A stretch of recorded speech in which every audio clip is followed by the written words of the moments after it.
Hi. Last week was a very difficult one, to say the least. A co-founder of the Bob Hoover Legacy Foundation, who is also board director and president, Tracy Forrest passed away, or as we say in aviation, has flown west. Tracy was our champion, our #1 champion, inspiring the next generation and ensuring, along with Chairman Mike Herman, that scholarships were available to further aspiring young aviation professionals, education at schools like Embry-Riddle Aeronautical University. It is a tremendous loss for the industry and all who knew him personally. He will most definitely be missed. So on a much lighter note, I've been anticipating this particular show for over a month now, and I'm very excited about this unique panel, if I can call them that, guest that we have today. Today we will hear from female military helicopter aviators from all 5 branches of the United States military. And for their accomplishments so far, they're fairly young, but I dare say kicking butt and taking names. It will be, to say the least, an enlightening discussion about options, opportunities, and possibilities in military aviation specific to helicopters, but just in general. I think it's going to be an enlightening conversation for those of you who are watching. And I had a joke here that I was going to say, especially if you fly like a girl, which actually is a good thing because it's a compliment, because some of our best aviators today are women aviators. So welcome to the program, ladies. It's great to have you all with us. Very cool, actually. So I don't know if they still use cool, but I think it's cool. Anyhow, you guys have had some really interesting career paths. And most of all, you guys are very passionate about flying these helicopters for all the various missions that you do. So it's going to really be great to talk with you about that. Let me go ahead and introduce the panel. I'll start with Coast Guard Lieutenant Katherine Duran.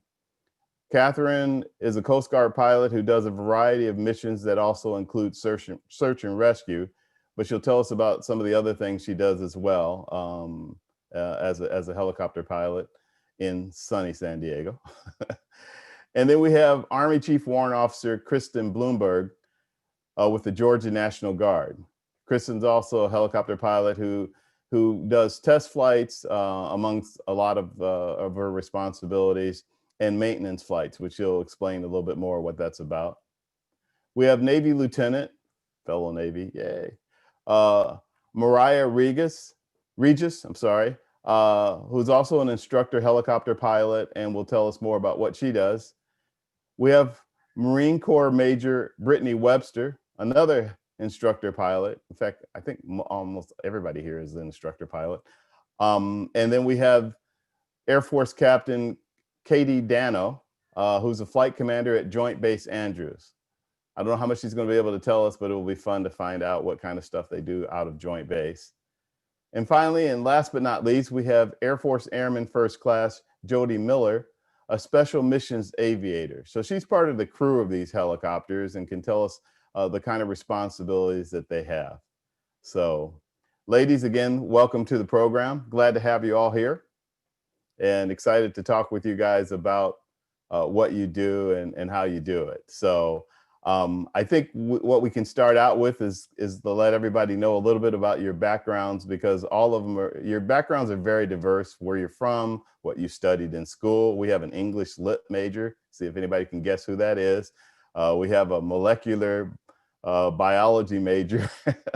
Can hardly pronounce that one. So some pretty interesting backgrounds and interesting paths as to where you are now flying helicopters. That being said, I think I'm going to go ahead and kick it to Mariah. Mariah, how about telling us where you're from and how you got into the helicopter business? Thanks, Vince. So my name is Lieutenant Mariah Regis, call sign Thumbelina. I'm from Germantown, Maryland. And I graduated high school in 2009 in Maryland, and then got a full academic scholarship via the ROTC Reserve Officer Training Corps program to the University of Washington in Seattle, Washington. I majored in molecular, cellular, and developmental biology, so very applicable to aviation. During my time in ROTC, I realized I wanted to go aviation. After my freshman year, I did a program for 4 weeks down in San Diego where I spent a week with each of the services we could go into, and aviation appealed to me the most. So that's when I knew I wanted to go and fly. So upon completing my time at the University of Washington, I graduated and commissioned into the United States Navy as an ensign. From there, I went down to Pensacola, Florida for flight school. I completed flight school in about a year and a half to 2 years. I did primary flight training in the T-6B Texan at Whiting Field in Milton, Florida. I then went to advanced helicopter training in Whiting, Florida as well. I completed flight school in March of 2015 when I earned my Wings of Gold. From there, I went to San Diego to do the FRS, which is the Fleet Replacement Squadron, where I actually flew the aircraft that I flew in the fleet, which was the MH-60 Romeo, which is essentially a Black Hawk that is reconfigured for the Navy. Our primary mission sets were anti-submarine warfare and anti-surface warfare, so I tracked submarines and ships. And upon completing the Fleet Replacement Squadron, I then flew over to Japan and not on a helicopter. And I was stationed at HSM 51 in Atsugi, Japan from March of 2016 through January of 2019. During my time there, I spent 13 to 14 months underway on destroyers and cruisers, both going out independently and with the carrier strike groups, mostly operating in 7th Fleet. And then upon completing my fleet tour, I then got orders back to Pensacola, Florida to be an instructor pilot at HT8, which is where I currently am. I've been here for a year and a half, training students from their initial flight in a helicopter up to their wings. So let me ask the obvious question. How did you come up with the call sign Thumbelina? So the tradition of call signs, I would say, is not that you pick them, that other people pick them for you. And typically It's something that you don't love. So on one of my first detachments, when I was underway, one of my fellow pilots gave it to me because I'm kind of a princess and I have a toe thumb. If you know what that is, there's kind of just a fat thumb. And so they thought that was funny. That would make sense. Okay. Interesting background on that. Yeah. I'm also curious, why molecular biology? How did that come about as a major? So the United States Navy required that all, or at least 65% of their graduates have a scientific background or a hard major, hard science major. That's the word I was looking for. So they had different tiers. Exactly. So I was always really interested in biology. I loved the subject in high school. And so I knew that's something I wanted to pursue, and it fell into one of those categories. So it worked out for me. Got you. Okay. We'll get back to you. I have a couple more questions for you about your path, but let me go ahead and introduce Katherine Durand, Lieutenant Katherine Durand from the Coast Guard. Katherine? Vince, I grew up in New Jersey, along the coast, basically. And so when it came time to decide what I wanted to do post high school, I just couldn't imagine leaving the water. So I looked at both the Navy and the Coast Guard, and I decided that I was interested in the Coast Guard because of its humanitarian mission. And as cliche as it is, like, I just wanted to save lives. So that led me to the Coast Guard Academy. And I didn't become interested in flying until about halfway through the academy. Similarly, we have a 1-week program where they send you to a Coast Guard air station, and I got my first flight in a helicopter, and I was like, this is pretty cool. And that was the first time I even considered it as an option. And then as I started to learn more about the different missions in the Coast Guard, I realized that I wanted to stay operational and I wanted to be the person actually saving lives for as long as I could. And the way to do that was to be a helicopter pilot. And you can actually be the person flying the helicopter doing these SAR cases, not necessarily having to go to the staff jobs as early as some of the other specialties lead you that direction. So I settled that I wanted to be a helicopter pilot. And the Coast Guard actually does not send everyone directly to flight school. So I did a couple years on a ship first, and then I applied to flight school from there and got picked up. And the Coast Guard, Navy, Marine Corps all do the same helicopter or the same flight school training in Pensacola, and then at Whiting Field. So I had a very similar path to what Mariah just said. And then upon winging, I went to San Diego. I've been here about 2 years, and the Coast Guard specializes in search and rescue. So that's kind of our bread and butter. And stand about 6 duties a month, which are just waiting for the SAR alarm to go off. And so they've been launched on a number of different SAR cases. They look a lot of different ways. Each case is slightly different. And so it's definitely keeps you on your toes for sure. Had you been in a helicopter before you started your helicopter flight training ever? I had that one ride in the back of a helicopter when I was a cadet at the academy. And then other than that, I always joke, so like the collective and the cyclic, the two controls we have in the helicopter, I was not the person that studied ahead. I did not even know what they were called before I started ground school for helicopters. So I went from not knowing what a cyclic was to flying the helicopter by myself over the course of like 20 days. It's crazy fast, but it's also really cool to go through that process so quickly. Yeah, very cool. Captain Katie Danno, Air Force. Hey everyone, I'm Katie. I have a path very similar to Katherine and Mariah both. I was born and raised out west in Montana. Both of my parents are national park rangers, so we moved around to different parks a lot. And we were moving from the west coast to the east coast, and we stopped at the Air Force Academy randomly. Just, I say randomly, my dad thinks it was some manipulative tool to get me in there, which worked because I fell in love with it. And I ended up going there after high school. I did do a year of prep school, and I want to make that kind of a sticking point for everyone. There are a lot of ways to get to where each and every one of us are today. You heard ROTC, Coast Guard Academy, Air Force Academy, there's OTS, there's a lot of ways to get into this position. So I did a year of prep school, then went into the Air Force Academy, was lucky enough to graduate from there with a pilot slot. And then in the Air Force, I don't know if it's similar for other services, but we get our fixed wing license. I think Mariah, you said that as well, before we go to rotary wing. So that's really cool. We get an experience in fixed wing aircraft before we make the decision to go to helicopters. Went down to Fort Rucker, Alabama, spent about 6 months there learning how to fly a helicopter, a Huey.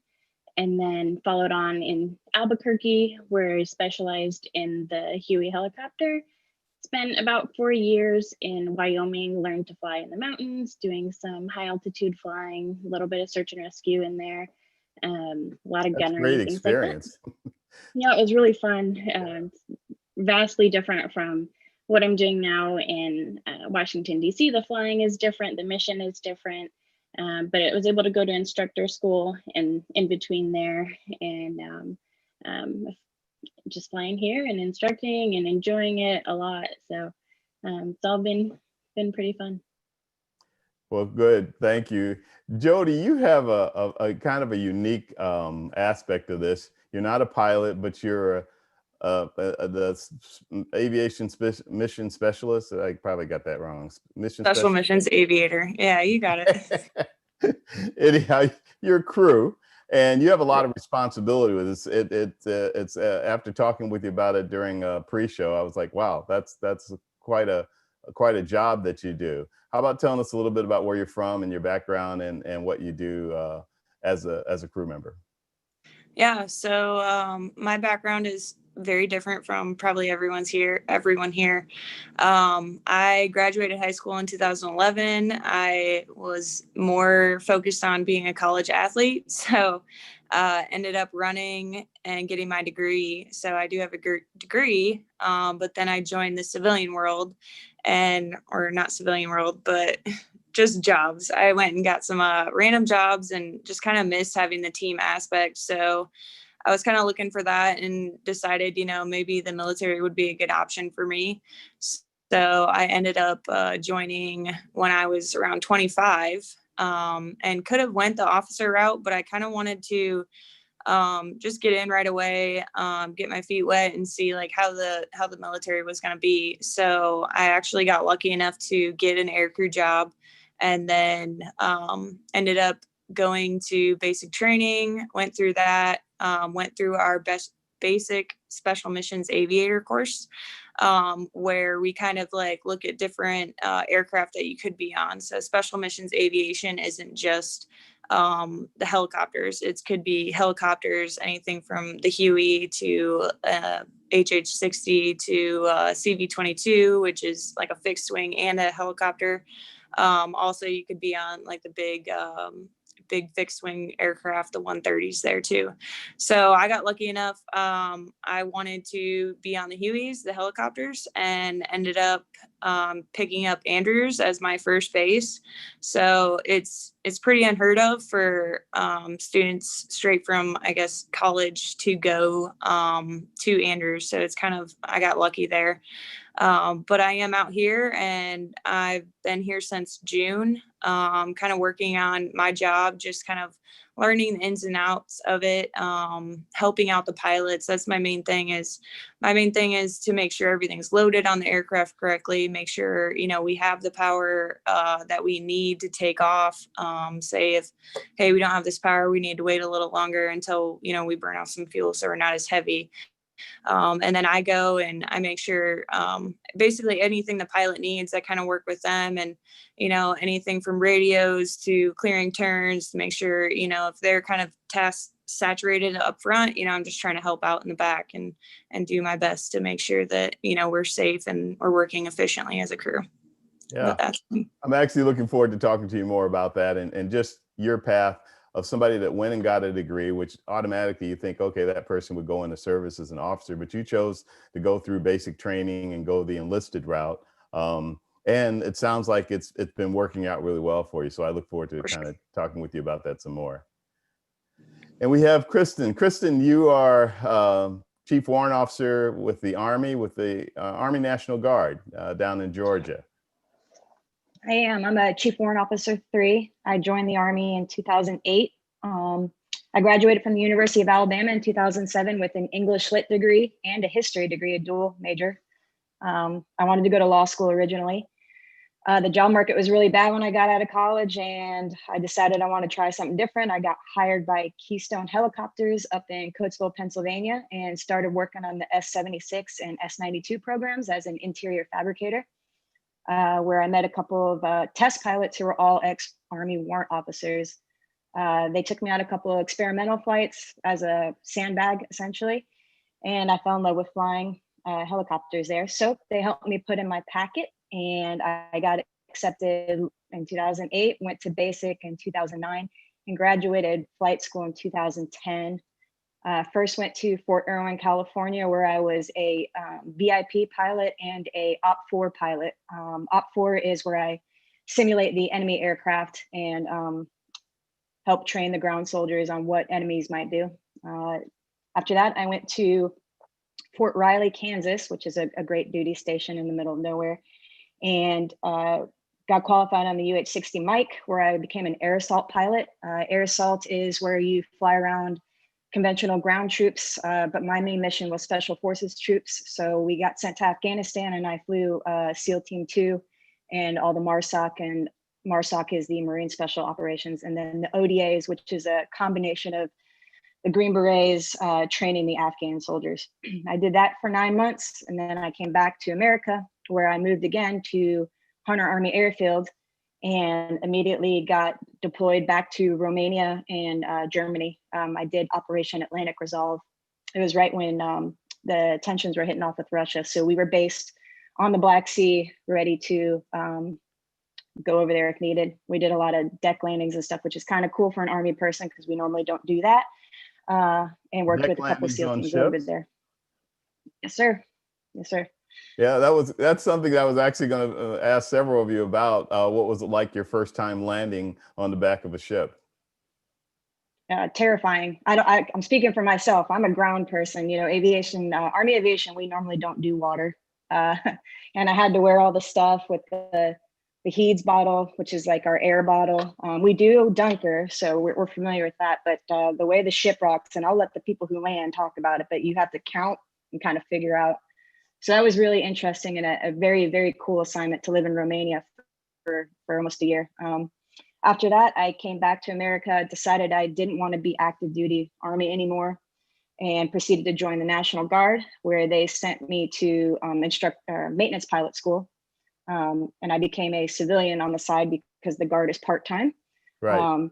So I was a maintenance pilot down at Fort Rucker. I was on the TH-67s, which is a Bell 206, and I was a Lakota test pilot as well, which is the EC-45 equivalent. I did that for 2 years, and then I got picked up active duty Guard, where I became a training officer, and I'm now an instructor pilot in the UH-72 as well. And then our main mission currently in my unit is LEO support, which is law enforcement support. We do a lot of reconnaissance. We fly a lot of like GBI, which is the Georgia Bureau of Investigation, ATF, and we do a lot of counter drug eradication. And over the past 2 years, I had been in support of the CBP, Customs and Border Patrol. So you do a lot of secret missions, basically, or confidential missions that you really can't even talk about in detail.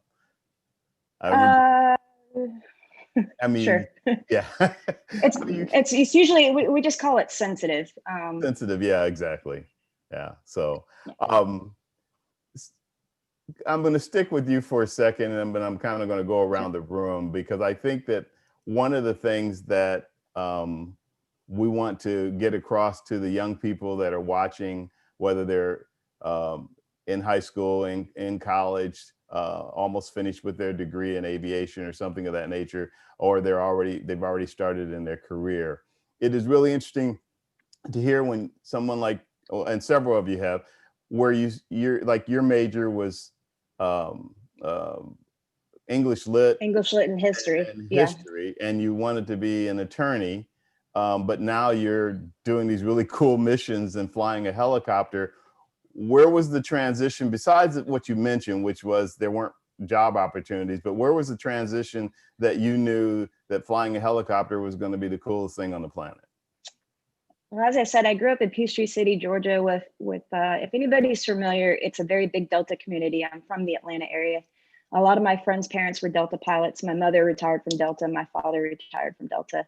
So aviation had always been in the forefront. However, I was not ever really interested in airplanes. I don't know if I speak for everyone, but I mean, they're cool, but helicopters, man, they were just something different. I didn't see a path there. Because it's very expensive, and some of the people online probably know, to get a civilian certification. In fact, my respect for the people that do civilian certifications for helicopters is astronomical, because they have to work. There's different sacrifices you make when you're in the military, but the money they put forth, the time, the effort, the low-paying jobs. Yeah. So when Stacy Sheard and them were like, hey, there's this program where you can try to apply. You're a good candidate because you already have a college degree and you're a little bit of a unique candidate. Why don't you try? It kind of turned on a switch in my brain. I was like, maybe I can do this. I can speak for hopefully a lot of these people, but when 9/11 happened, I'm old enough to vividly remember it. And my mother is from the New York area. So a lot of her friends were deeply involved, and it was kind of just another way for me to get involved in the services where I thought I could actually make a difference and enjoy it at the same time. So that was a big turning point for me. And then the Army is very interesting because we have two different paths you can go. You can go as a warrant officer, or you can go as a commissioned officer. So when I went for my interview, they said, hey, you have a college degree, a 4-year degree. Why aren't you interviewing to be a commissioned officer? And for me, it's because I wanted to fly. So in the Army, if you're a commissioned officer, you don't fly as much. And that's just a fact. You're a commander, you're doing other things. A warrant officer is a technical, tactical, it's an expert at what we do, which is why we have tracks, which is why I have like 2 different jobs. So that was pretty much how I got there in the switch. And Stacy Sheard had a lot to do with it. For me, seeing a female in a test pilot role, as somebody who is pursuing my A&P, it was incredible. It was a really big push for me. Yeah. So, and for people who don't know, Stacy Sheard is the chairman of the Helicopter Association International, which is the main association for helicopter flying overall, both civilian and military. So with you guys talking about the difference between fixed wing and rotor wing, I'm going to step on that for just a minute, because I think several of you have had fixed wing training before you transitioned to rotor. Anybody else want to tell why they lean towards rotor and what that experience was about? Any of you can. I can talk Sure. since I haven't introduced myself yet. Oh, I'm sorry, Brittany. That's all right. Please tell us a little bit about your background as well. Sorry about Sure. that. All right, so I'm Brittany. I grew up in California, in San Francisco area. The military definitely isn't, a very popular thing out there. Not something that people really strive to go to, but for some reason, I developed an interest in it, and I wanted to go to college. I wanted to play sports, and deep down, I wanted to be in the military. And so it worked out for me to go to the Naval Academy. So I got accepted there. Moved from California over to the East Coast. So that was a big shift for me, moving from that environment, a different coast where there's humidity, and into the military life. Being at the Naval Academy, you have 4 years where they basically expose you to all the different things you can select as a Navy officer, Marine Corps officer. So I got good exposure to that. I wasn't super fond of the Marine Corps training that we did, where we had to go on long hikes and carry a lot of gear and that sort of stuff. So oh, that wasn't fun? No. Actually, I didn't really enjoy that too much, but I did really develop a love of the Marine Corps as a whole, and it kind of fit in with me going Marine aviation. And to your talking point that you just asked about going fixed wing or rotary, I realized that I wanted to become a helicopter pilot in the Marines so that I could be close to the fight for the Marines that were on the deck. So as I progressed through flight training, which was very similar to the other end of the coasties in the Navy path, going through primary advance in Pensacola, Corpus Christi area, I selected the AH-1 Whiskey, so the Cobra helicopter. For that, it's two pilots sitting one in front of the other. And the main mission of that is it's an attack platform. So we have a gun, we carry rockets, we carry missiles and that sort of thing. And we fly low, close to the ground. And the main mission for that is providing that close air support to the Marines or whatever joint forces, allied forces on the ground that need that support. So that really stuck with me.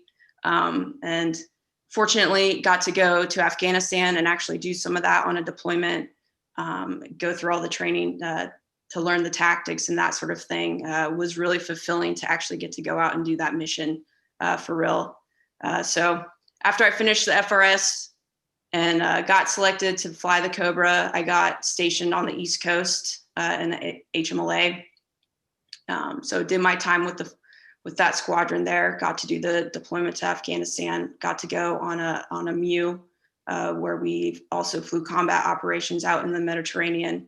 So got the experience flying in the dirt, got the experience flying off the ship, finished my time with the squadron as a fleet tour, and then got to go to a different job that was not flying related, but gave me a lot of exposure, just basically being a Marine officer and getting to actually work with Marines, and which is not an experience that you necessarily get a lot of as a pilot. So I got a lot of exposure to that, got to go back to Afghanistan, this time on the ground, almost in the exact same area that I was when I was flying. So that was a great experience.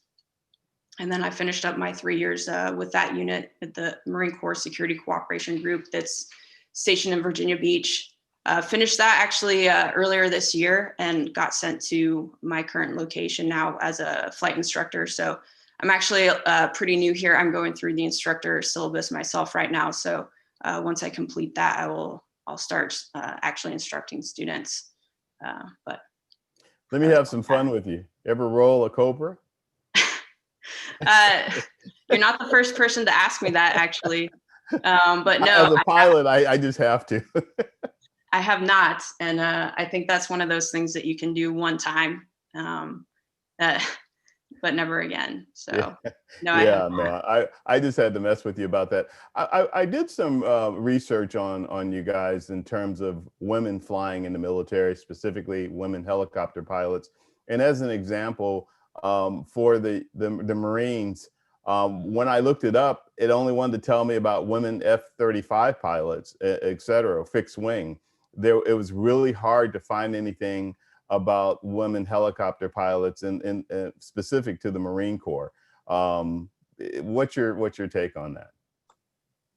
I think I mean, the Marines in general are a really small service. And if you continue to break that down, how many Marines are actually Marine pilots? How many of those pilots are helicopter pilots? How many of those helicopter pilots are female? And the numbers just continue to decrease. So, I mean, I think it's a great job. I encourage it. So Do you think the opportunities are better now, as we, get a little bit more progressive in thinking and that type of thing, and as the military services do for uh, uh, people in general, but a young lady who says, I think I want to fly helicopters. Do you think it's a better opportunity now? And if so, what do you recommend they do towards that track? I mean, my personal experience, with the squadron and going through flight training and all that is I felt like I was treated exactly the same as the guys. There's a certain culture where you have to have thick skin because, you poke fun at each other and that sort of thing. So maybe from an outsider's perspective, it might be unappealing, but really once you become part of the squadron, that's just, you're working there with your brothers and sisters, and there's no issues. So maybe in today's culture, it might just seem more appealing because it's just, an overall more accepting atmosphere in general. But I would never discourage anyone about it, being a female in a male dominated environment. So as far as what I would do, I would say just keep doing whatever you're doing to prep, being book smart, being good at studying, getting into physical fitness, that sort of thing. Maybe growing some thick skin, but that's, if you're just going to poke fun at your buddies, as they do to you. But I mean, nothing super specific in that aspect. Yeah, I saw Kristin kind of nodding in agreement with you. Kristin, you have a perspective on that? Yeah, I work at so I've been flying since 2010. I have only ever flown with 3 other female pilots.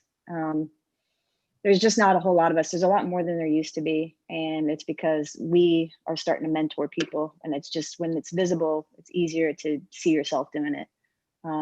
But yeah, thick skin, I would highly recommend it. I grew up with 5 brothers. So for me, it was just like being home.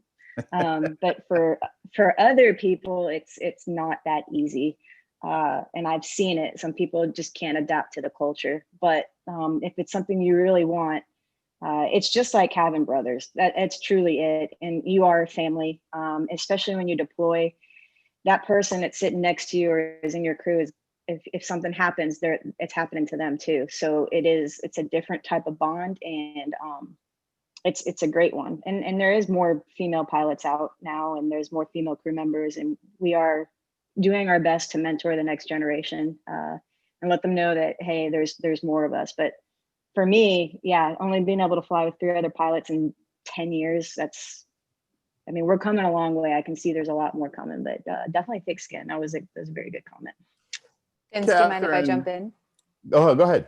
Sorry, I just wanted to add to this that in the Navy, I know specifically, it was only 8% women in naval aviation total for years. It just bumped up to 10%. So we are growing, which is great. And I have noticed a huge transition just at flight school as well. From when I went through flight school, the number of female instructors, there was only 1 at my squadron.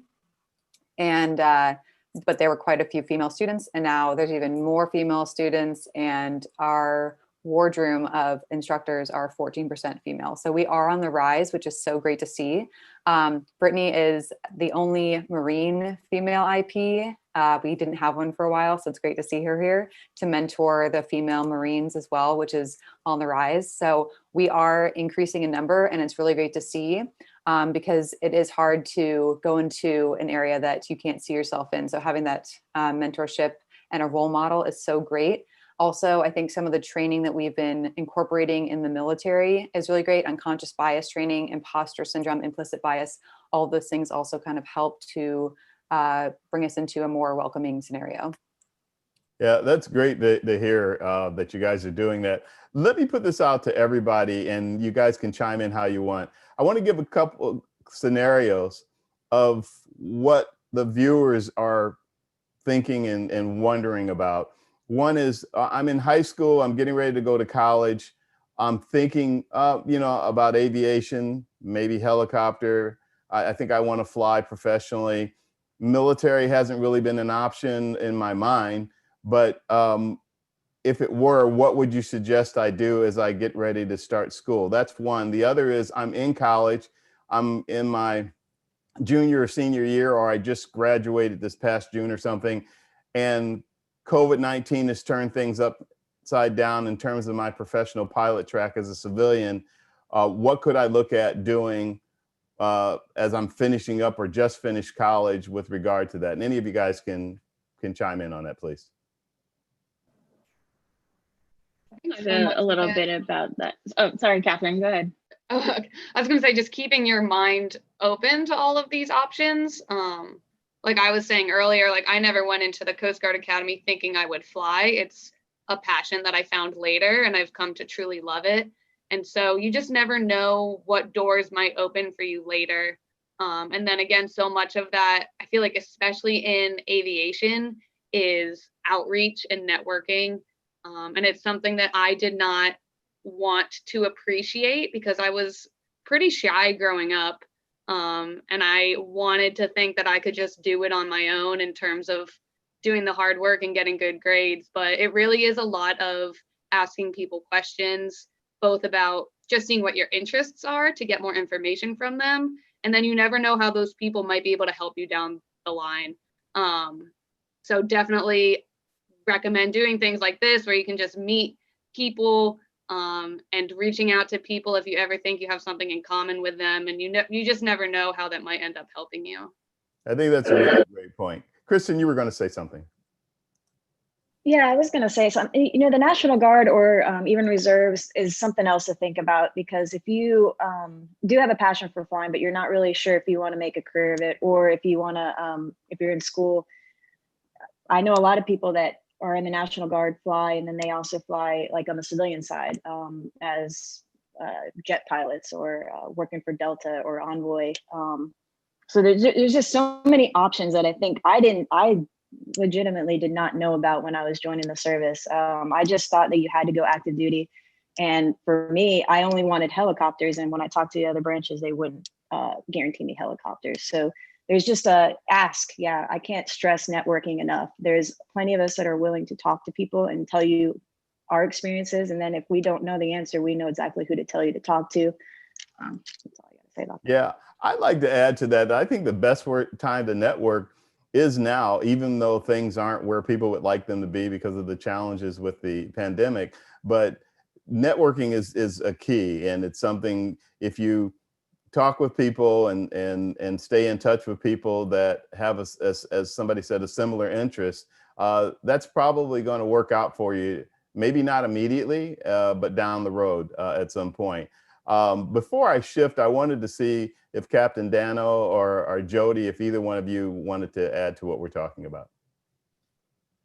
Yeah, just back to our previous topic, I share similar experiences with all of the other women here. In my previous assignment, I was the only woman in my unit, and it's lonely. And I will say that I have no desire to adapt to the culture.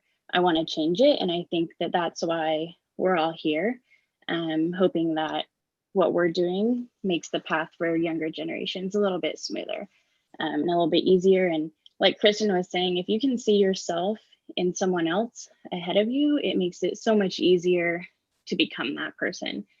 And then as far as the kids that are wanting to come into this field, into aviation, into the military in general, I would say that it's hugely important just to be a well-rounded person, and talk about like English lit majors, engineering majors, biochem, and like Jodi, a D1 runner.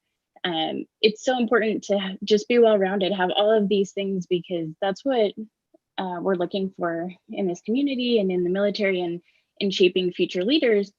You want someone who can do it all. You don't want someone who's just a machine. None of us are machines. We all make mistakes. We've all had failures. We've all, we've just gone through everything, and I'm sure everyone else can speak to that. It's not an easy path, and stay in the books, definitely, with your S.T.E.M courses. And if the military is something you want, join ROTC, Civil Air Patrol. There are a lot of programs out there for young kids, and especially things like this. Like we never had this when we were growing up. We never could log on to YouTube and look at 5 women in helicopter aviation and say, oh, there's someone who looks like me. There's someone from my hometown. I can do this now. It's not too late, and it's not too hard. You can do it. If I could do this, anyone could do this. It's you can do it.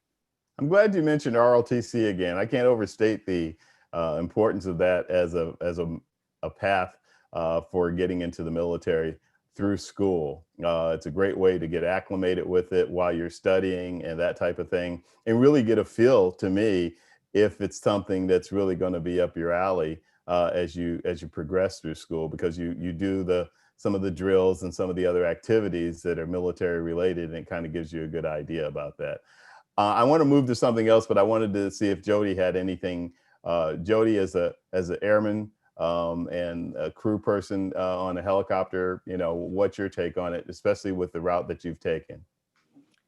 Yeah, I guess if I could kind of go back to when I was in high school, I wish I would have thought of, hey, like there are other options. It's not just, me being a high school student. I was like, okay, well, I can run, I can pay for school, but like there's other options out there. Like that's not, you got to think of your future, and like, what do you want to do every day? Do you want to wake up doing something that's exciting, or, something that not many people get to do? It's just, I wish I would have kind of gone through more of my options, and kind of, ask questions, been like, hey, what can I do? Can I do this? Instead of just kind of following that path that I had taken. I kind of just got trapped in that. And then I graduated with a degree, and then went out into the world, and I couldn't use my degree as much as I wanted to. And I like to work hard. And like I said, I like that team aspect. And I wish I would have realized, before, there are other options that you can kind of, just ask questions. You don't have to sign on the dotted line right away. You can ask questions. You can go to, I know they have like little events where, you get to bring in like a friend with a military member, and kind of like go through their day to day. So I wish I would have kind of gone back and kind of asked myself, like, hey, at the end of your running career, like, what are you going to do? Instead of just go get your degree, have it paid for. So that's just kind of my path, and how I wish I could have kind of redone that. Yeah, well, thank you for sharing that with us, though. That's a very important point. I do have a question from a viewer, and I'm going to just read the question as is. The viewer says, being a female in a male-dominated field, how much more difficult do you think the process was for you? What helped you get through it, more importantly? And I think I'm going to go to Katie Danno first. And since, based on what you were just saying, Katie, you probably have some thoughts about that. Yeah, I will say that there have been challenges, and I think everyone's road is different. Everyone's perspective on this is probably different. But as I mentioned before, it can be lonely. I relied heavily on my friends and my family and mentors, and like Kristin was saying, I found a woman who I could look up to in my field to show me the path. But there are days, there are weeks, there are years that I've questioned my service in a way that isn't because I don't want to be here and I don't want to be doing something that's good for the community, but because it's been difficult. And I think that what I've had to do is kind of look inside myself and say, I have a young daughter, and I want her life to be easier and to be a smoother road than I had. And even for the women ahead of me, like my path has been easier because of the women who've gone before me. So yeah, there will be difficult days and difficult times, and you have to rely on the people around you, especially the other women, other people you can kind of lock arms with and stay strong. Anyone else? And kind of jump off that. And just that you might be thrust into that mentor role earlier than you think you're ready for. So I have only been flying this aircraft for 2 years at this point, and there are 2 women at my unit, me and someone who is even more junior than I am. So the men that we work with are great, and they're very supportive, and like everyone else was saying, like I do feel like I'm working with brothers, and it's so much fun flying with them, but there are just things that they don't know. Like, how do I deal with my hair in a bun while I have to wear a helmet? Or what do I have to do when we're flying for 6 hours and I have to go to the bathroom? Like, just different issues like that. And so I am that mentor to that other woman that I work with when I never, like, I want that person myself. So it's a great community. You do have to be more aggressive about finding mentors for yourself, but then you also need to be willing to be that mentor for somebody else. Thank you. Anyone else? Yeah, so I agree. I think the biggest thing, I've been in situations where I'm the only female. I've been in situations where we have quite a few females. I've kind of seen both sides of the spectrum. And I would say getting those support groups together, even if you're the one forming it, is so important. I know that I would do that wherever I went. So in my squadron, as we got more and more females, we would do a get together. Sorry, my phone's ringing. 1 second. Your bandwidth just changed. Sorry, kind of busy here. Okay. But yeah, so I would say forming the support groups. And then I also think education is so important in terms of making the workplace a better place, whether it be military or civilian. So I mentioned unconscious bias, implicit bias, imposter syndrome before. If you don't know what those are, I highly encourage you to go research those and even take the test of unconscious bias to see what your unconscious biases are, because that's something that I think hinders women in the workplace from excelling. Is just simple things like I never felt any sexism towards me in my workplace, but once I read more into those, I was like, you know, the men do tend to bro out together, and that allows them to have a better relationship with my commanding officer or my O4s, and therefore they're going to be more comfortable around them, and therefore they're going to potentially rank them higher. And it's not necessarily anything that they did on purpose, but it's just something unconscious that they did. And things like that. Also, imposter syndrome is a huge issue that some women face. So I highly encourage you researching this, even men watching this as well, so that training can happen and workplaces can improve. Great, thank you. With the time that we have left, I want to go around the room and actually hear from each of you a little bit more specifics about what you specifically do as a pilot, right, a helicopter pilot right now. Not only in terms of your flight instruction, but if recently you've done any kind of special mission or unique flying or something like that. I'd like for our viewers to know what you guys do. So I'm going to go ahead and start with Kristin to tell us about what you do. You mentioned it earlier, but I know you're a maintenance test pilot, I believe, et cetera. Can you tell us a little bit more about that? Yeah, so in the Army, and I don't know how other services are, but we have a maintenance test pilot instructor path you can take as a warrant officer. So we go to a 7-week course that teaches us how to do ground records and stuff, which is pretty easy for me because I'd been working towards an A&P before I joined the military. They teach you how to manage the program in accordance with Army terms. And then because I'm in the UH-72 Lakota right now, we're also a civilian aircraft. So it's an N number aircraft. So we have to maintain FAA records on top of Army records. So it's a little bit more complex. What do you do in the Dakota? What's the Dakota used for specifically? The Lakota that I fly is reconnaissance. We have an MX-15 camera on the front with a FLIR. It's a really nice camera. And yeah, we do stuff like that. So for my role, I make sure the aircraft is airworthy. I work with my mechanics. I know enough to be dangerous as a pilot, and I'm sure Jodi can speak on this. If your pilot knows anything about maintenance, it's kind of a dangerous thing because I don't know, it just is. So we work on aircraft, make sure it's airworthy, and then I go do the test flights after major maintenance is done to make sure that they're good for the other pilots to fly. So that's my main job right now. I'm in charge of a major maintenance section. So we're in charge of 12 aircraft right now. Heavy phases, which is like if they go down for a while and we have to fix it, take the mast off, take the engines apart. So I'm in charge of all of that right now. And then making sure that they're worthy. That's impressive. Since you brought Jodi into the conversation, I'm going to continue with Jodi. Jodi, tell us about what you do as a crew member, and also answering what Kristin just said about maintenance and that aspect of flying. Yeah, so I totally value, by the way. No, so basically I need to be a systems expert on everything. If something goes wrong, I need to be able to say, hey, you might have this light, this could be happening. I kind of have to be able to evaluate it in the back while they're flying. Let me just interrupt you real quick. What you're saying is you know as much about the helicopter as the person flying it. Yes, I'm supposed to know as much about the helicopter as the person flying it, right?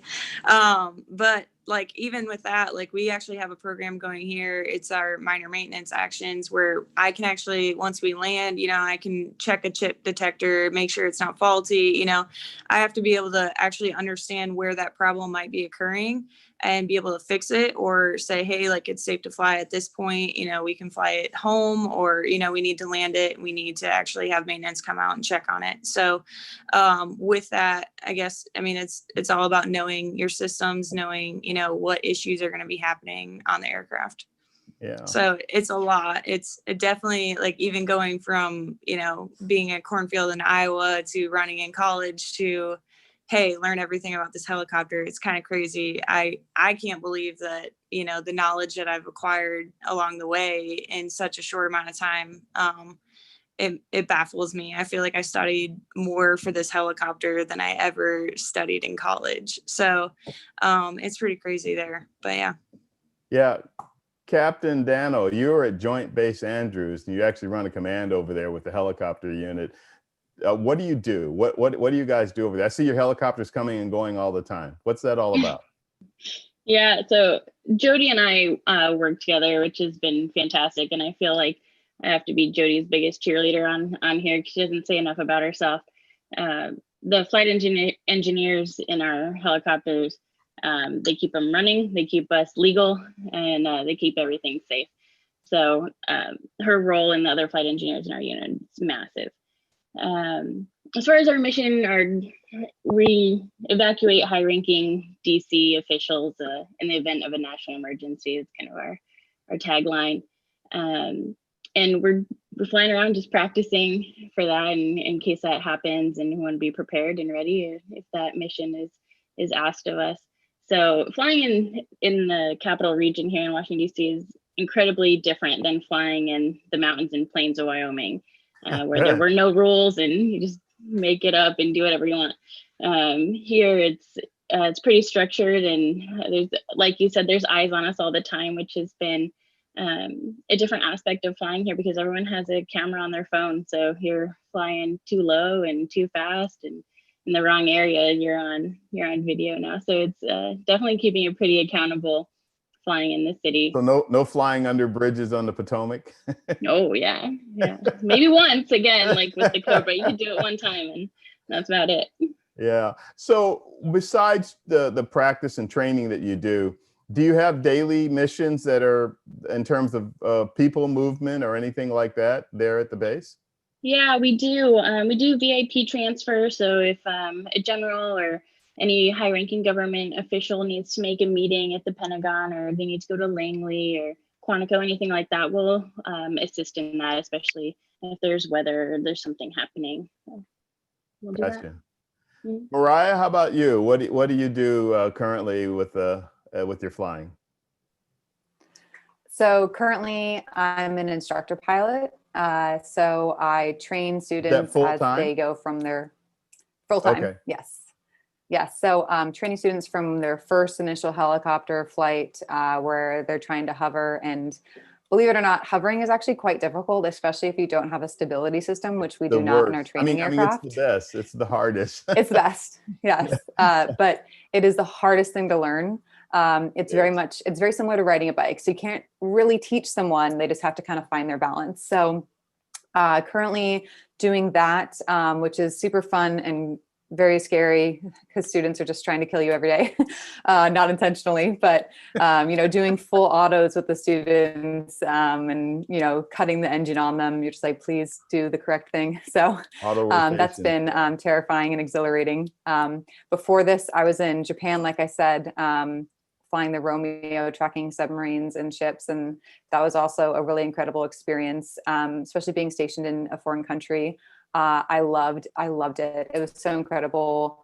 Flying through downtown Tokyo, level with the skyscrapers, going around Fuji, landing in landing zones at the base of Mount Fuji was probably some of the most memorable flying I'll ever do. So I'm really grateful for that, as well as being able to land on a ship, I think makes naval aviation really unique. Other services do occasionally land on it, Coast Guard, yeah. But I think that's our bread and butter. And that's been an incredible experience. Also incredibly scary. There's been times where I'm on final for the ship and I'm like, oh my gosh, this is insane. I feel like I'm gonna throw up. I'm so nervous, but it's amazing. So I love it. What was your first experience like landing on a ship?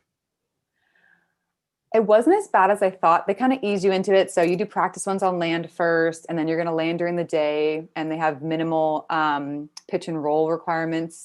So as in like very restrictive, I should say. So they start you off pretty smooth. So the first landing wasn't too bad. And that was a great flight for me. I'm not going to lie. I really liked that flight. And then there've been other instances though, where rough seas, really dark night, landing in the middle of a storm, where you get black hole effect or et cetera, have been not as fun. So, but the first time was actually very, very relaxing actually and fun. Lieutenant Duran, you spend a lot of time over the water. What are your experiences like, and what are some of the things you do? You do search and rescue, but I know you've done some other things too. Right, the Coast Guard is kind of this jack of all trades when it comes to things closer to the coast. So we're very involved in, especially in San Diego, in law enforcement as well. And that might not be over the water. So for example, there were a couple of Border Patrol ATVs that were like stuck down in a ravine, and we hoisted them out for them. Oh, wow. Or we're often involved in like helping the surface assets, like the ships, with drug interdiction. So the Coast Guard does kind of get its hands in a lot of different missions, but search and rescue is definitely our biggest thing and what we train for the most. And so that is a lot of flying over the water at night. And like I was saying earlier, like search and rescue can just mean so many different things. And it's a very glamorous term, but it's not very glamorous when you're actually doing it a lot of the time. So like what people don't talk about is getting woken up at 1 a.m., searching all night and not finding anything, getting more gas and searching another 4 hours. And so it is a lot of crew coordination. We talk about that a lot in aviation. The two crew members we have in the back are very involved in both searching and just backing us up when we've been flying all night and the pilots are tired.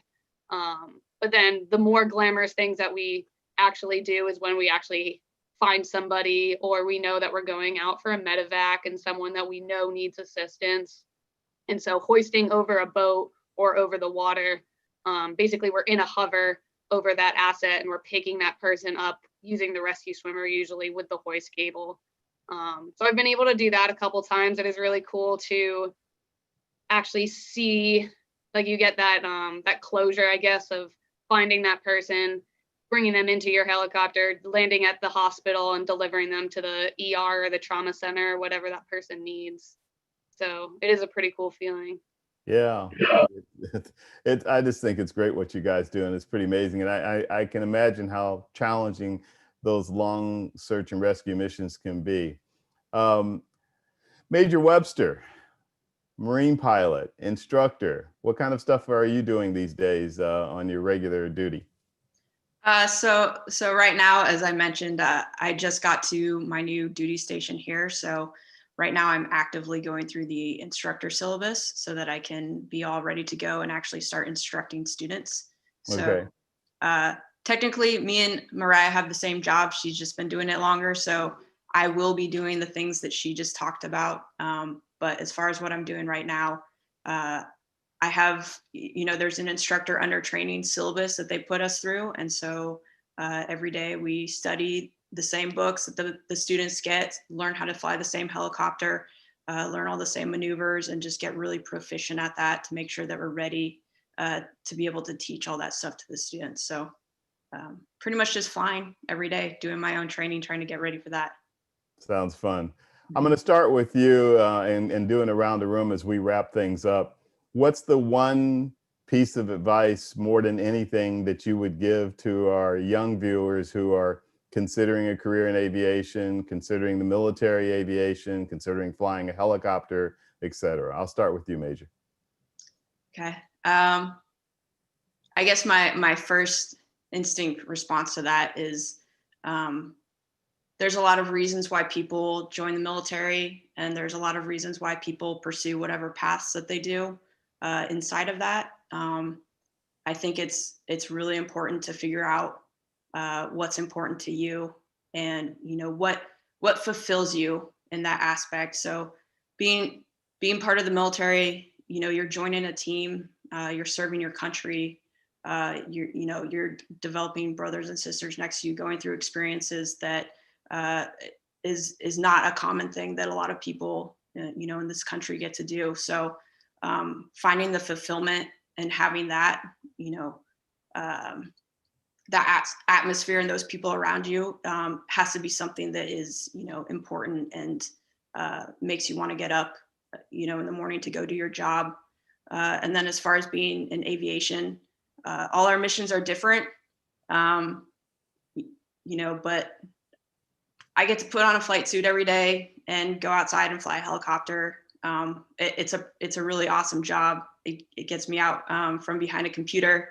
I enjoy that. And, whether you're training future students to go, proceed on and get to their actual fleet aircraft and do their mission, or you're flying your fleet helicopter and you're, in combat, or you're, doing search and rescue or whatever it is, you have to find that thing that fulfills you and, makes you proud to be doing what you're doing, so you can continue to enjoy it and do it well.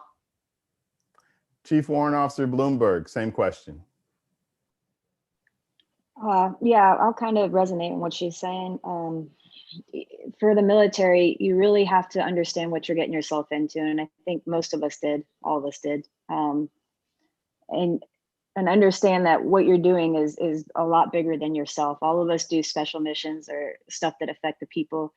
My main job is to support the guys on the ground. And when you get that satisfaction or that justification of what you're doing, it really makes it all worthwhile. At least it did for me, especially downrange or in Afghanistan. It kind of brings it full circle. You fly because it's fun, but if you have purpose behind why you're flying, it's even better. Yeah, just know what you're getting yourself into. Ask women about the military. I cannot stress this enough. Like little things, like she said, peeing when you're on an 8-hour mission. How does it happen? Guys, just pull out a Gatorade bottle. I will eternally be jealous of that because it is a big deal for us.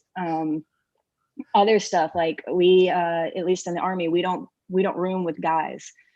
So even when it's chow time or going to dinner, you have to, like, especially in Afghanistan, you have to go out of your way to find people to go dinner with you. It's just different for us. It will always be different, and hopefully it'll get better, but the more of us that come along, but definitely ask questions. I've been blatantly honest with people, and I don't know if that's the best way to do it. Absolutely, in terms of the best way. Yeah, sometimes it scares people. In terms of aviation, be passionate. It is a intensive career. I always make the joke, I have a bachelor's and a master's. For me, flight school was way more intensive than both of those combined. And it's a quicker time period, and it is a fire hose. You have to really, really want it. That being said, if you do, it's a lot more enjoyable when you finally get those wings and when you go through all of it. But definitely know what you're getting yourself into on that aspect too. There is a lot of studying, but at English major, if I can do it, you know what I mean? And I have a lot of buddies, and that's what's unique about the Army too. My stick buddy in flight school was 18. He basically graduated high school, did really well on the SIFT is what they call it now, the flight test, and interviewed phenomenally and was my stick buddy in flight school. So there are so many different paths is all I can say about that. Do your research, talk to people. That's all I got to offer about that. All right, thank you. Navy Lieutenant Regis. I definitely agree with everything that Kristin said. I think having a passion behind what you're doing really is what sets the military apart. When you're doing that mission, it's really rewarding. Flight school is a lot of work. You're studying, it's different than studying for college, right? Or your master's, because there's a physical aspect to it too. So you're reading the books, but you're also in the aircraft, and you have to have the TIC skills as well as the mental skills. So it is a lot of work. It's very challenging, but personally, I love a challenge. So, all those boat landings that I said I was really nervous for, they're rewarding in the end. And I really like it. And I can say I'm one of only 35,000 people in the history of the world to be an unrestricted naval aviator. So I think that's incredible in and of itself. And I really hope that this encourages more and more women to get into military, or at least into any other male dominated career, because we need women. We need that perspective. We make up over 50% of the population, but we're so minimal in terms of careers in the business world and in the military especially. And I think that's showing in leadership. We potentially are losing out on half of the best leaders possible. So I encourage women to continue to break down barriers, get in there, be assertive. I'm assertive if you haven't noticed, and show your stuff. And that way we can continue to grow. Thank you, Lieutenant. Captain Danno. Yeah, I completely agree with you, Mariah. You hit the nail on the head. We're capable, we're awesome, and we're here to do the work. So I encourage women, support women every chance that I can, and I know that the rest of us do the same. And ultimately, the military has given me every opportunity in life. It gave me an education, a first-class education. It gave me pilot wings and fixed wing and in rotary wing. It sent me to my master's degree. I met my husband. I created a family. It's given me every opportunity. So I'm eternally thankful to the military in that aspect. They've taken care of me well, and I feel like to return the favor, we do stuff like this. We encourage the next generation, and we make it better for the next generation. So I appreciate this opportunity.